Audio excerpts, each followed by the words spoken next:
at the perspective, we are now moving on to the detailed perspective insofar as the smokeless tobacco is concerned. So it includes a vast variety of commercially or non-commercially related products and ventures that contain tobacco constituents,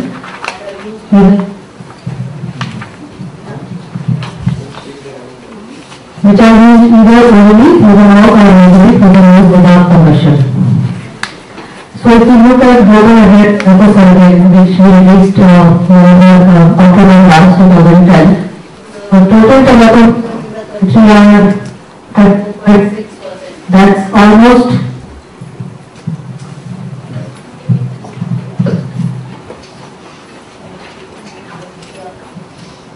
almost 1/3 of the population. Am I? Yeah? Okay.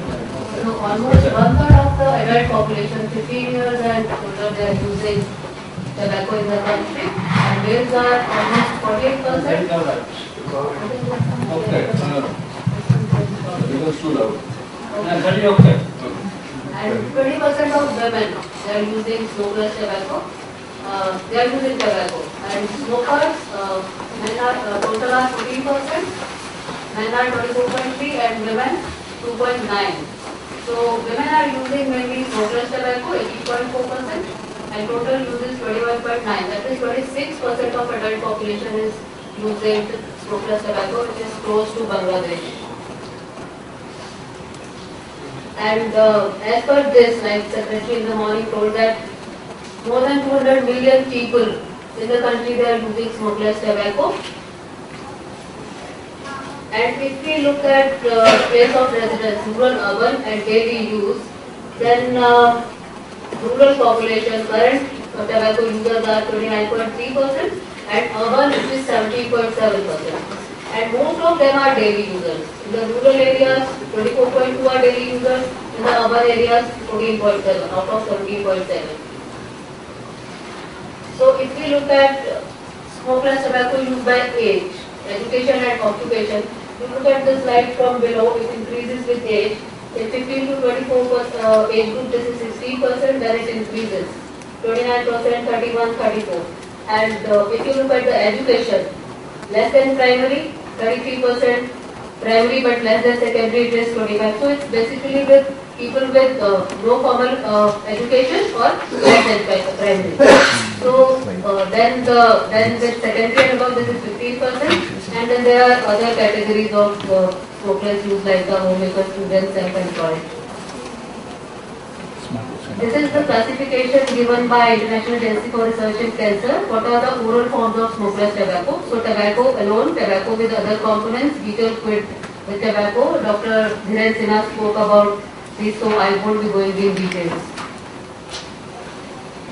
These are some of the smokeless forms of tobacco products which are in use in the country. We are unique in this way. More than 100 varieties of smokeless tobacco products are in use in the country. And that poses a major challenge for the control and regulation when it comes to various provisions under the law. So this is where the challenge lies. There are large number of products which are produced locally which are in use. Some more, and like Dr. Sinha told us about all these forms, there are large variety used in different states, different names, different forms. And Tubur, which is the tobacco water, it is in use in Mizoram and Manipur, two of the northeastern states of the country which have high prevalence. Mizoram is associated with the highest prevalence of tobacco use.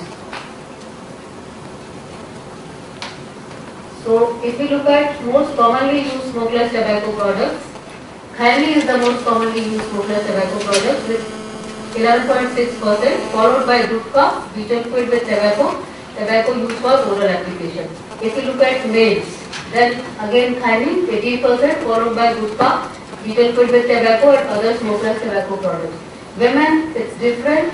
Tobacco used for oral application, the highest use 6.3%, followed by other smokeless tobacco products, butyl quid with tobacco and Khaili, that is the lowest. If we look at state-wise prevalence, like Dr. Sinha said, Himachal Pradesh 5, Goa 5, Chandigarh 5, Pondicherry 6, then it goes on to, Bihar, the highest prevalence 49, Jharkhand 48, Chhattisgarh 47, and overall, as I told, it's 26%.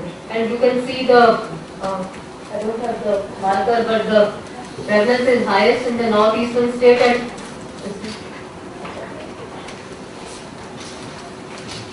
so the northeastern part of the country, then the eastern going to the central part of the country. These are the highest.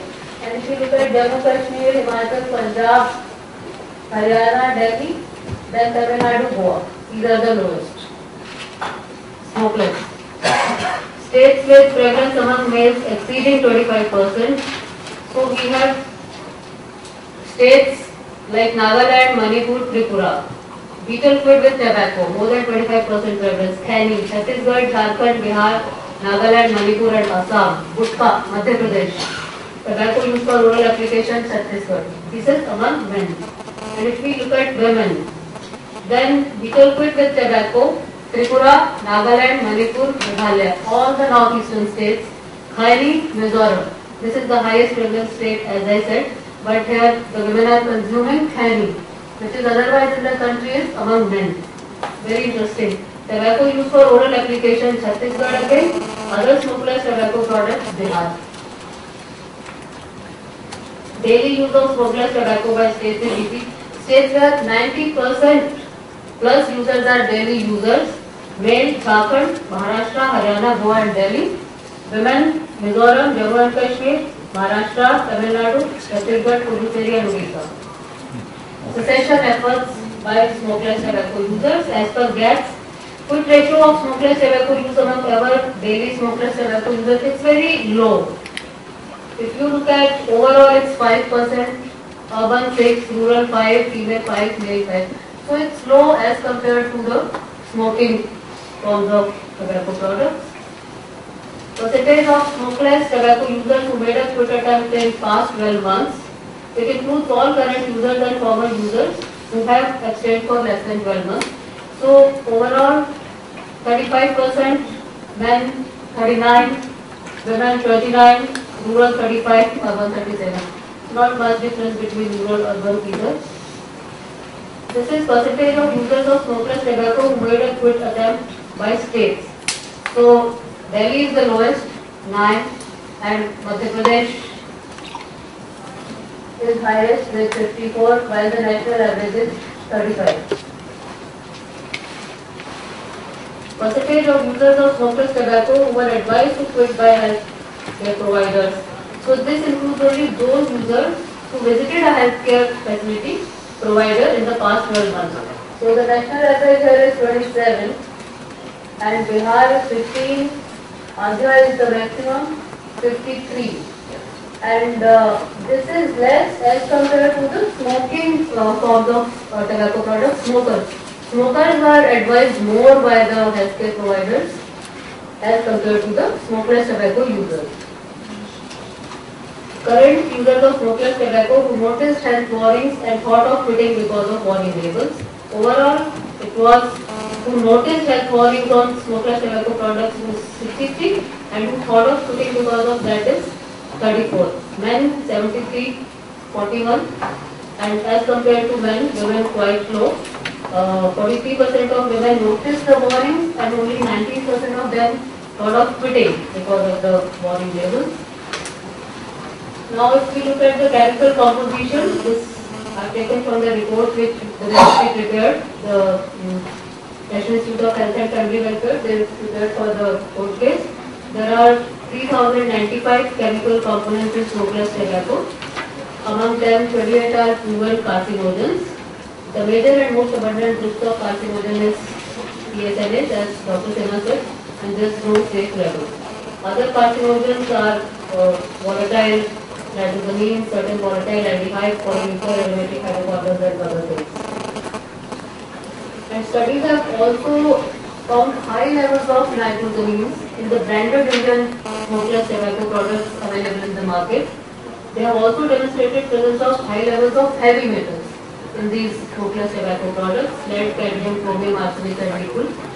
With one study reporting almost 30% of Gutka brand samples exceeding the permissible levels of heavy metal, lead and copper when compared to the provisional tolerable intake levels determined by FAO and WHO. If you look at the harmful effects, like Dr. Sinha said that there are cancers, various kinds of cancers, oral pre-malignant lesions, and we are the oral cancer capital of the world. Most of us know that the highest number of cancers, oral cancers we get because of the smokeless tobacco use, esophageal cancer, stomach cancer, pancreatic, throat, and renal cancer. Mortality. Studies also say that there is increased risk of all cancer mortality in smokeless tobacco users compared to non-users, and increased risk was seen predominantly in female users. Evidence also of increased risk of dying from cardiovascular diseases among the smokeless tobacco users.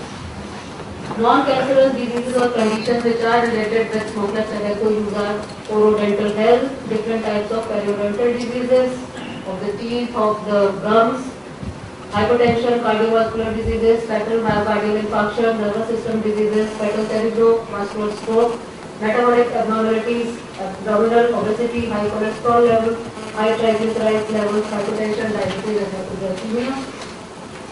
Gastrointestinal and respiratory conditions, there is increased prevalence of benign gastrointestinal diseases like esophagitis, submucous fibrosis, and it has also been associated with chronic bronchitis and impaired lung function with chronic use.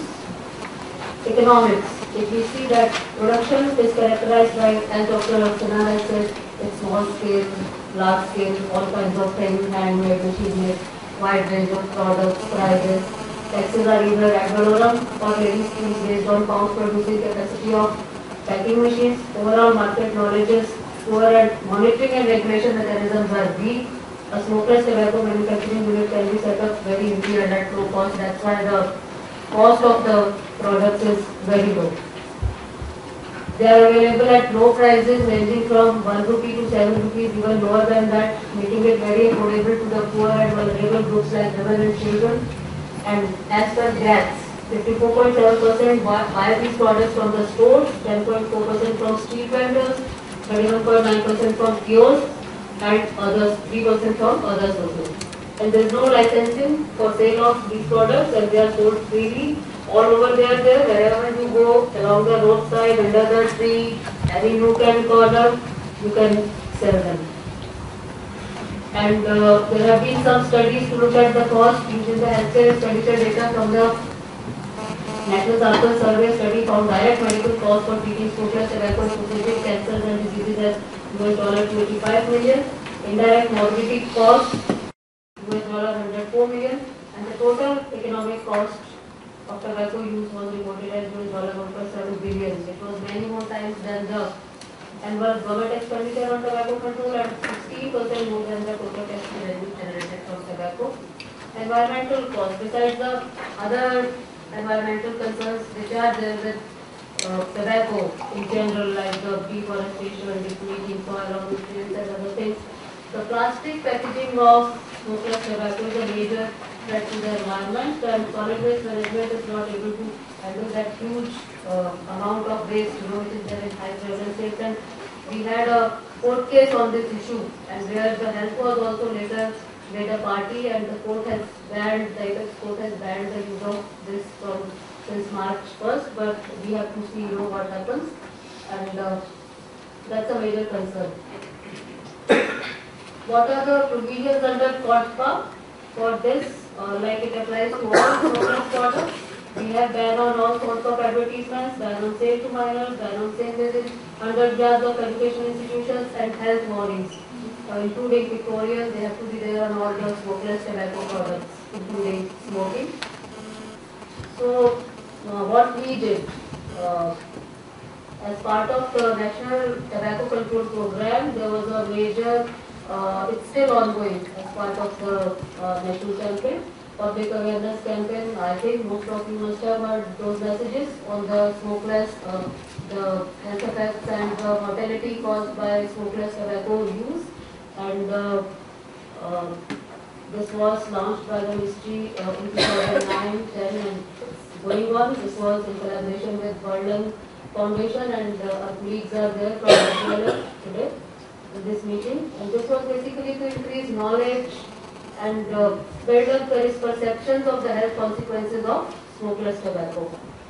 And because the people who are using smokeless tobacco, like we said the illiterate and the people with low literacy levels, the poor people. So they need to be told about these consequences. And the presence of tobacco in many of the products, like some of the palm masalas, toothpaste, which the people are using, they don't know that it contains tobacco and they are using it. Once they use that, they get sick because of the presence of nicotine. So that also needs to be told. So the violations reported related to prohibition of advertisement. There are many violations on point of sale, and the pan masala companies are basically the main violators, because many of the brands who are making pan masala, they also make guttka and cheni and other tobacco products.